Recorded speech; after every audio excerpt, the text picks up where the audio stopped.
They say you are what you eat, so I don't eat chicken feet. But I love me some of Grandma's pickled beets.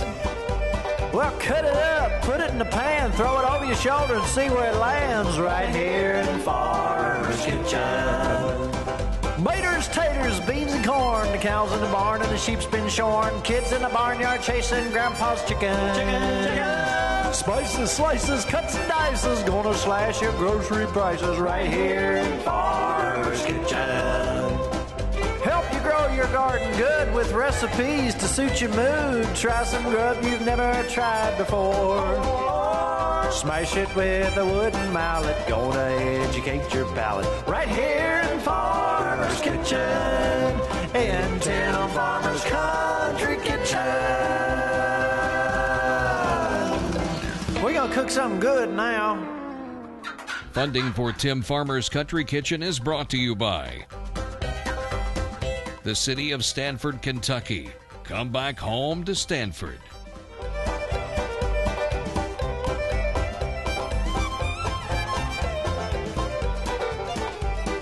L81 Bottling Company. Taste, love, and share the tradition.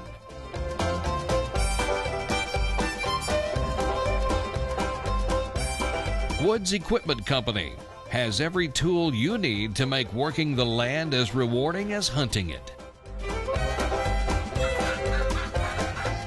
Good Foods Co-op, Marksbury Farm Market, Weisenberger Mill, your village shop.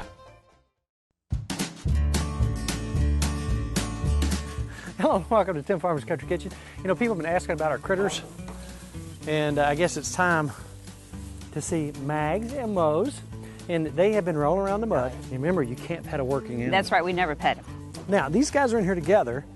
She's going to be old enough very shortly to have some pups. We need pups. Now, what we're going to do, our plan is to expand a little bit so we have different areas where we're raising different animals, and we put the different puppies who come from these guys, That's hopefully. Right. Get down, get down. Ew, Now Moses is dirty. You're dirty. So we have an animal for every, so we have a guard dog for every group of critters that we need to protect. Now, as they're fighting over the corn, that's the only way we can talk to you guys right now. We see that the little black one is going to eat him here before long. Yes, that's part of farming, but they're going to live like kings until that day comes. But we have had so much fun out here with these critters. Something about being on the farm, as you know, about coming out here and just talking to the critters, feeding the chickens, watching them do their thing. And do you feel your blood pressure go down like 50,000 I do, I love points? it. We need a tent out here, just sleep out here. A tent? Well, you know what? We don't have a whole lot of property here, but we take what we have and we use it wisely. Yeah. But tonight, we've got a big show. We're going to the cabin. We're going to cook some lovely stuff. We have some friends dropping by. Oh, yeah. But these are good friends too, aren't we? All right, let's pet them a little bit and go to the cabin. Okay. All right.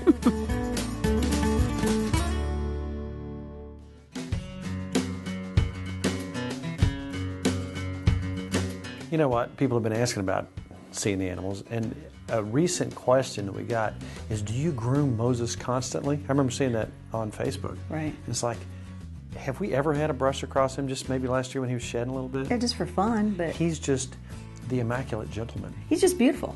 He can't help He it. just, I think maybe he's got a groomer out there that comes in on the weekends. Maybe the alpaca grooms him. Maybe. Maybe. And you know, Maggie, she's fairly well groomed too, but she likes to roll in duty. Yeah, she does. So she's got that going for her. That's right. A little dirtier.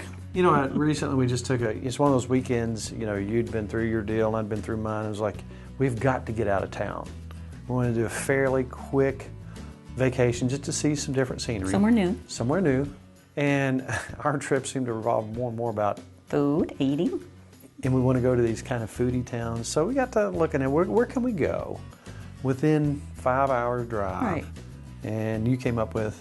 You came up with it, actually. Did I come up with it? You came up with it, I yes. think it was kind of Was it? a meshing of the minds. Because I never thought of going there. I didn't realize we were so close, only 5 hours away. Where did we go, Nicki? We went to Asheville, North Carolina. You know what? This is a foodie town. There's lots of good restaurants, but it's the Biltmore. Wow. The Vanderbilts. That was fun. So we wanted to see how the other half lived. Here's a picture of us standing. Now, when we went down there, it was very, Yes, it very was. cold. The wind was blowing 800,000 miles an hour, and it was 22 below zero. It was cold. And it was cold. We had to wait for our little shuttle back to our car. So we went We made an offer on the place. They took it? I offered to pay them $38 a month for the next 12 years. You haven't heard back, have you? I haven't heard back. Now, I've got a picture here of a place. We wanted something, soupy. Right. Gumbo. Because we were freezing. We were freezing. That's right. Well, the restaurant we were trying to get into, everybody else was trying to get into. I won't say the name of it, but it was something like Tupelo Honey. Yeah. So there were lines out the door. Yeah. So that made us try some of the other stuff. Let me tell you what. Good stuff. If you got a couple good restaurants in town, everybody else has to live up to that standard. Right. So we tried this place called Mayfell's. Now here's a picture of what I had. Now what we like to do is go other places and get ideas and come back. So we had a gumbo. It's delicious. With some fried oysters. What'd you have? I had like a seafood chowder, but I liked yours better. Well, you got oysters too. I had think I oysters got too. some greens on the side, Right. some potatoes. It's delicious. This time of year you can't find fresh okra. Right. So we went to the frozen section. It looks good to me. It's Looks going to be delicious. fine. Yeah. You know, the thing is about recipes, this, that, or the other won't knock you down. Right. So if somebody says, oh, they didn't have this, or I don't have this, or here's the deal. Gumbo, we're going to make it today. If you don't have filet powder, nobody's going to croak. I'm not going to fall down and die, hopefully. We don't have filet powder today. I've made this quite often without it. Now, something about this is it's adjustable, and you can taste as you go along, and you can make it as hot as you want. Even your andouille that you're going to be using, you can kind of figure out how much heat you want in that. One more thing we're going to do that kind of looks like that dish we did there is fried oysters. Yummy. Cornmeal and little Tony's. Yeah. And Perfect. you're good to go. That's all you need to make the best oysters in the world. We're going to do that, and we're going to have our friends in. They're going to cook on the Salt Rock. They're going to make us some steak and spinach, just as a kind of side item. People have been asking, we're going to go over it one more time. People have been asking, how do you use it? What are some of the secrets? We'll go a quick once over on that. But I've still got Asheville in my mind. Okay. Let's get this thing started. Look right here. We've taken our lodge pan that we use outside. It's 10 inches, and it just happens to fit right here. Now, you may or may not be able to do this, but we got cast iron cooking right inside. Yeah, we do.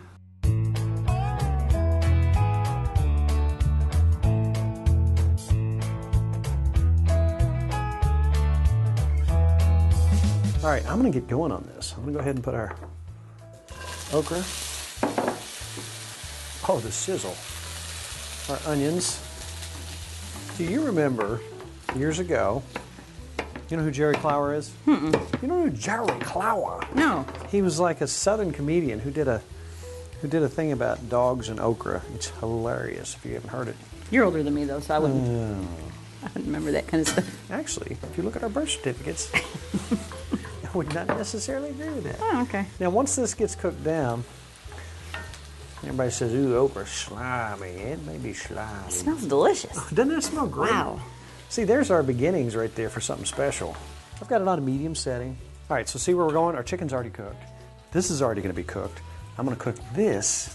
Then we make the roux. We put everything in there. Yum. And you got dinner. Ooh, boy, I tell you what. Does that not smell delicious? I could eat Just by that. itself? I could just eat that. You know me, when we're cooking, we're usually starving already Right. because we've been out with the dogs and the critters and Right. having fun. And we're usually wore out and hungry and ready to eat. So this is something you could let simmer for 3 or 4 hours. It wouldn't hurt it. And you know what? This is something that really does get better, like you talk about. More it sits. Put But it- I'm starving. Could you make it quick? All right, see what I can do, Mrs. Farmer. That's all right. Since I'm under pressure, That's right. I need it now. I'm going to go ahead and put my garlic in here. Can you scoop that up for I me? sure can. Drop it right in over here. We're about to set this aside here in just a minute. You know, after this is ready to roll and after it's cooked, we serve it over rice. Sounds good. So when you talk about filet powder, which you don't have to have, but a lot of folks like to use it, you know it's made of sassafras leaves? I didn't know that. So remember we talked about in the woods a while back, we were looking for sassafras root? Right. I don't know, I think it was in the 60s. It had some warnings about the fact, I think it's called saffrole, that you have to watch out because it's been considered carcinogenic. But we don't have any filet powder, Okay. so we're not using it. We do have a filet coming later, though. No. It's a ribeye Okay. on the Salt Rock. That would be good. Mrs. Farmer, I'll let you do the honors if you don't mind. That looks good. Get every bit of it. We'll slide that out of the way. We're going to come right back in with our sausage. Here's some more sizzle. And we're going to let this go for a little while until it's well cooked, browned. You like where we're going? I do. Smells good in here. Oh, that it really? Mrs. Farmer, if Yes. you will pull some of our leftover chicken over there. I will. Cut it into sizes that would, be appropriate to fit on your spoon. You need all this, or? I'd say probably let's go about a pound on the chicken or so. All right. And this is just enough for us. Just pieces, bite-sized pieces? Just bite-sized pieces. With a couple Like bigger that? pieces, yeah. I left the skin on there too. Is that all right? That's fine. I'm gonna put my oil in. This knife's amazing. Make a tiny baby roux.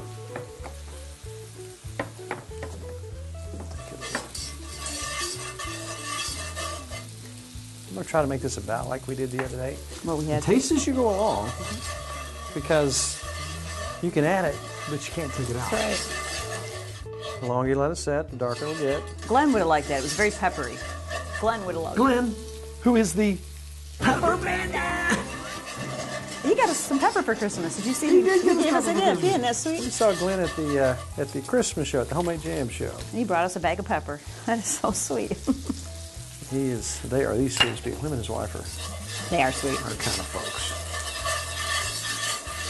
All right, let's dump this real quick. All right. Yum. I could just eat this. Now, roux can be blonder or Okay. darker. Most of the true Southerners down there, they like the really dark mahogany colored. I'm not going to go that dark because I'm hungry and I want to eat. Yeah, me too. I don't want to wait. Smell that? Smells delish. Smell the roux? I do. I'm going to come right back with my chicken broth.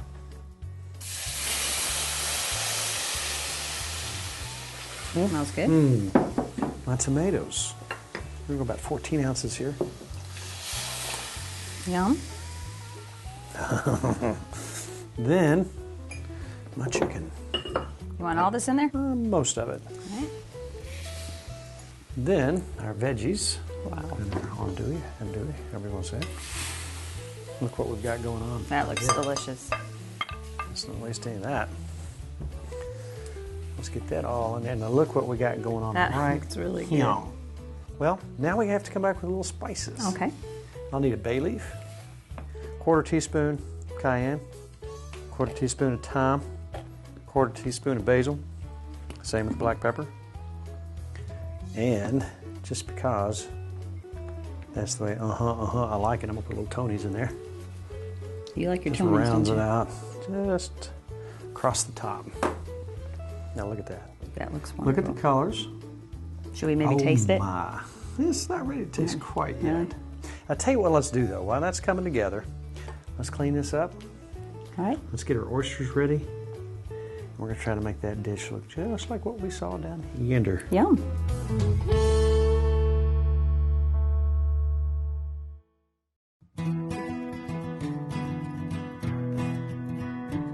John Tucker. Hey, Tim. Good to see you Been again. a while. Yeah, a little bit. You know what? How'd you like it that we've got off our little portable burner now? Oh, this guy rocks. You like this a lot? Yeah. Plus you get Yeah. two on here. Yeah, a lot of heat here, too. You know, those salt rocks can take whatever you throw on them. Yeah. So we got a ton of heat there, and they'll heat up fast. Let's go over some quick basics for those who may have forgotten. This is very simple. If you remember just a couple things. When you're getting started, what temperature? 400 to 500 is the best. Gotcha. The hotter you go, the more it tenderizes, but that's the best zone. But you can go up to 550, 600 degrees to sear your steaks if you like. The oil. Oil's an important component. It helps to season the block. And so when we're operating at that temperature, we want an oil that can take that temperature. Every oil has a smoke point, as we know. And so I like sunflower, grapeseed, canola. Yeah, avocado is amazing. A lot of health benefits like olive oil, a lot of flavor like olive oil, but a really high smoke point. Now, you've got laid out in front of us some carnivorous as well as some vegetable type material. What are we having tonight? Quick and easy. That's the Well- great thing about this, quick and easy. Yeah, I wanted to show how with just two of our regular cooking plates, you can cook most of a meal on there. So we're going to do sauteed spinach, which everyone loves my spinach. And so we're going to cook down a little bit of white onion and with a little bit of oil, and then we're going to drop some spinach on there and saute it down with a little bit of olive oil for flavor. And that's one of those low smoke point oils, but we can use it for flavoring the food. Any type of seasoning you want is okay. And then we're going to drop some ribeyes on the other side and kind of finish them off at about the same time. Now, see, that's the great thing about it. You've got ribeyes, and I see zero seasoning. Now, see, I know where this story ends up. Yeah. I've done this with venison. I've done it with alpaca. I've done it with all kinds of critters. But, man, you got a good-looking ribeye there. Those are good looking, and right? I ain't scared. The process of the salt brining that it does, it enhances the flavors of everything. So any rubs or simple spices or marinades or barbecue sauce that you'd like to use on this, it's perfect. It's going to enhance all those flavors. All right, we have been getting questions. One of those being, can they put this on a glass top stove? You can use your salt rock on any heat source, and it just likes to be good and hot. And a glass top is great. Your grill is the best. The oven works wonderfully, and once it's hot, put a little drip pan under there in the oven. Stovetop, we're going to be a little messy here on the stovetop. The heat source is great. You can't hurt it. It won't scratch your cooktop, but it is, as you can see, a little messy. It's easy, easy, easy in the grill or the oven. Now, when you use a glass top, when I use a glass top, can you use anything under that? Like a aluminum foil cookie tray, anything like that? You can throw that under there, but as the drippings go down, that's going to be smoky. So what we do at home, we're going to cook really simple things like the spinach will work, some asparagus. One of our favorite things Sunday morning on our glass top stove is pancakes, Sunday morning pancakes on a salt rock. We've done that. Yeah, we have done that. And you can see these guys are hot. They'll take whatever heat you want to throw down there. You know something that I learned a while back, a little ADHD going on maybe here. I put a skewer on and I had some venison, some pieces of venison. And I left them on a lot longer than what I would traditionally do that. Meat was not burned for some reason. Explain that. You know, I remember our first segment together. And off camera, Tim's freaking out about his steak is way too far. But when we brought it out, it's amazing. Just like that venison, and wild game especially, you don't want it to be overdone. The magic of the salt rock is ions. When you heat salt, it produces, some of the sodium turns to an ion. It's an invisible floating thing, and it wants its electron back. So it reacts with the heat in the food. That process makes things more tender, more juicy. The ions will not let the food overcook. We can take this salt plate, throw it in our oven, cook a meatloaf not on it, and it will still do its magic. You know all that flavor that comes out that you're used to, even not cooking directly on it, it still does it. Wow. And that's what makes this so simple. It boils down to 3 simple little things. Never wash it, cook hot, and use a little bit of oil. If you do that, you're doing it right. And you notice these onions, they're on here the whole time. We're at 500 degrees here. Those onions won't burn. Yeah, let's give these guys a flip.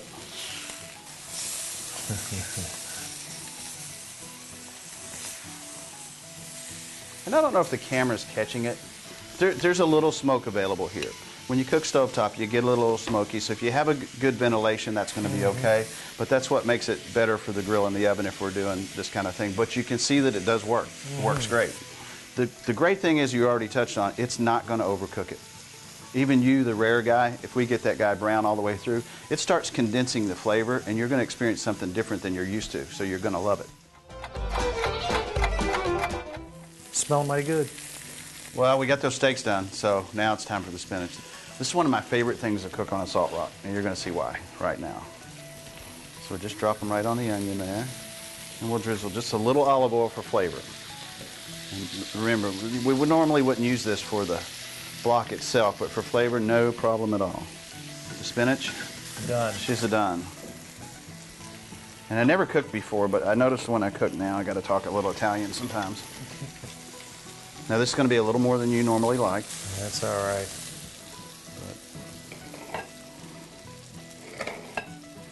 Oh, that's just... That's a thing of beauty right there now. All right, I'm going to reach right across you here. I'll jump in also. Oh, man. Perfect. Just like I dreamed it would be. Don't tell anybody it's the first time I cooked the spinach with the onion. You didn't even get a piece of meat there, dude. You're cutting it like prime rib. For guys that like medium rare like me because of the chewy texture, this is perfect now. Rare is perfect because it instantly tenderizes or it's not that chewy. I mean, like you said, it's like a tenderloin. On a brand new block like this, you're going to have a little residue. Now, if we were on a grill, this would be much simpler. I'm not going to make a mess here, but just lightly take off any extra food that might be on there, and you are done cleaning. The reason being is we want to just let this naturally season itself like a cast iron skillet would. And the salt is antimicrobial. It's always safe. It's always sanitized. You never have any foodborne illness or anything like that to worry about on a salt block. Part B of that is we're going to heat past 190. Anything past 190 is sanitized. So at 400 degrees, we're safe. With salt, we're safe. So you want that patina. You want a little bit of patina on it. This guy will actually turn solid black. The blacker it gets, the better, and it'll get kind of slick like a Teflon surface over time. Well, John, next time probably porterhouse. This got to cook a little bit different, right? We're cooking squirrel next time. I'll try squirrel. All right. Thank you very much.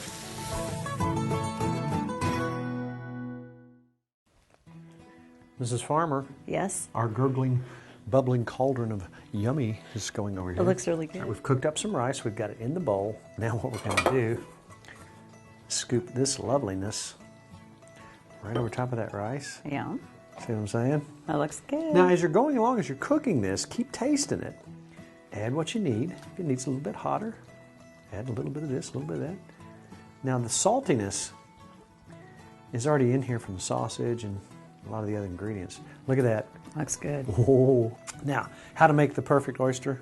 Look here. Cornmeal, some Tonys, just like that. Put that in there. Gives it a nice flavor. Mix it up a bit. Spread it around through there. And that's it. Take your oyster, roll it in. You can buy oysters anywhere this time of year. If you're going to fry them, hear the frying going. Pop them in here. Get your grease between, I don't know, about 350, 365 degrees. Get the crackling going on.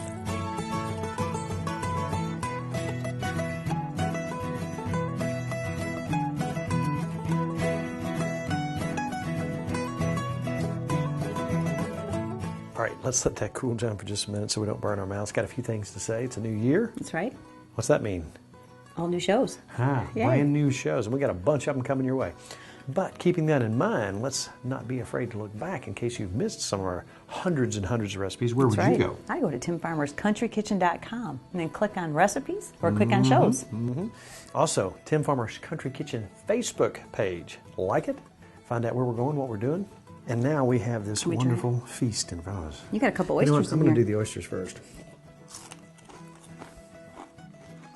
Perfect. Crunchy. You know what? We tried all these different batters when it comes right down to it. The two perfect oyster. ingredients. There. Wow. Yum, yum, yum. I'm ready for this.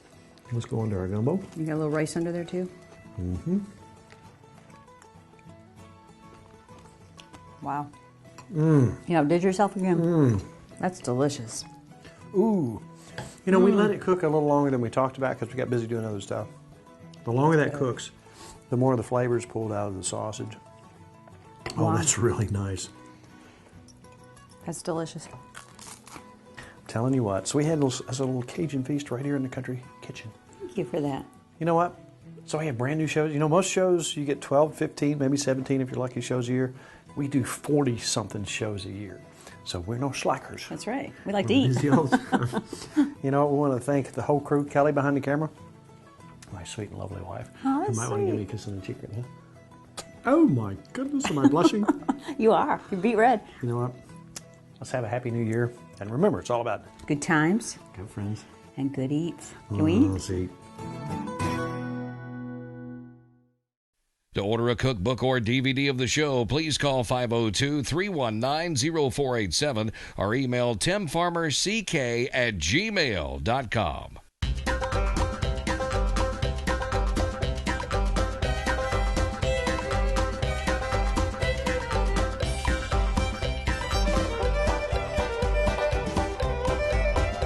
Special thanks to Furniture World Superstore, Housewarmings, Lodge Cast Iron, Tater Knob Pottery and Farm.